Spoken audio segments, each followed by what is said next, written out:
আজকে আমি নিয়ে হাজির হয়েছি রাইসের একটি খুবই সহজ ও সুস্বাদু রেসিপি জিরা রাইস নিয়ে। জিরা রাইস কিন্তু আপনারা বাড়িতেই খুব অল্প সময়ের মধ্যেই রেস্টুরেন্টের স্বাদেই বানিয়ে নিতে পারবেন। এই জিরা রাইসটা কিন্তু খেতে খুব ভালো লাগে। নমস্কার, আমি অর্পিতা, আপনারা দেখছেন আমার চ্যানেল এবিস কুকিং কানেকশন। এই জিরা রাইস বানাতে কি কি উপকরণ লাগে একবার দেখে নেওয়া যাক। প্রথমেই আমরা একটি বোল নিয়ে তার মধ্যে 1.5 কাপ পরিমাণ চাল নিয়ে নিয়েছি। এটা কিন্তু দেরাদুন বাসমতি রাইস। তারপর আমরা চালটাকে ভালোভাবে ধুয়ে নেব 2 থেকে 3 বার, যাতে চালের মধ্যে থেকে সব নোংরাগুলো ভালো করে বেরিয়ে যায়, কোনো নোংরা যেন চালে না থাকে। তারপর আমরা জলটিকে ফেলে দিয়ে ফ্রেশ এর মধ্যে জল দিয়ে দেব এবং কিছুক্ষণ ভিজিয়ে রাখবো এবং তার মধ্যে দিয়ে দেব 1 টেবিল স্পুন নুন এবং 1 টিস্পুন রিফাইন্ড অয়েল দিয়ে মিশিয়ে নিতে হবে ভালো করে এবং আধ ঘন্টার জন্য ভিজিয়ে আমরা কিন্তু একদম ঝরঝরে ভাত তৈরি করে নেব।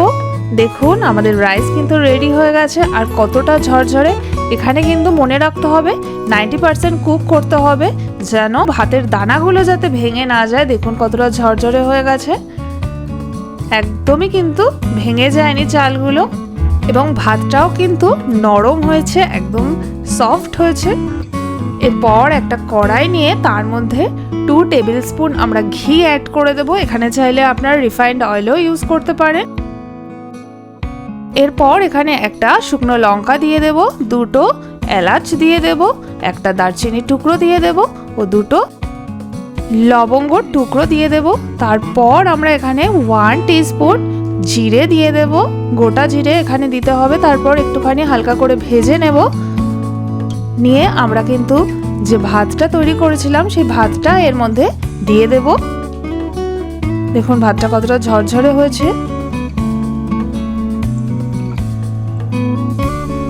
এরপর আমরা স্বাদ অনুযায়ী নুন দিয়ে দেব, কারণ এর আগেও নুন দিয়েছিলাম, এবং হাফ লেবুর রস এখানে দিয়ে দেব। তারপর কিছুটা ফ্রেশ ধনে পাতা এর মধ্যে দিয়ে দেব, দিয়ে সবকিছু ভালোভাবে মিশিয়ে নেব। যখন ভাতটা আপনারা মেশাবেন তখন কিন্তু খুব হালকা হাতে মেশাতে হবে, যাতে ভাতগুলো ভেঙে না যায়, যেন ঝরঝরেই থাকে।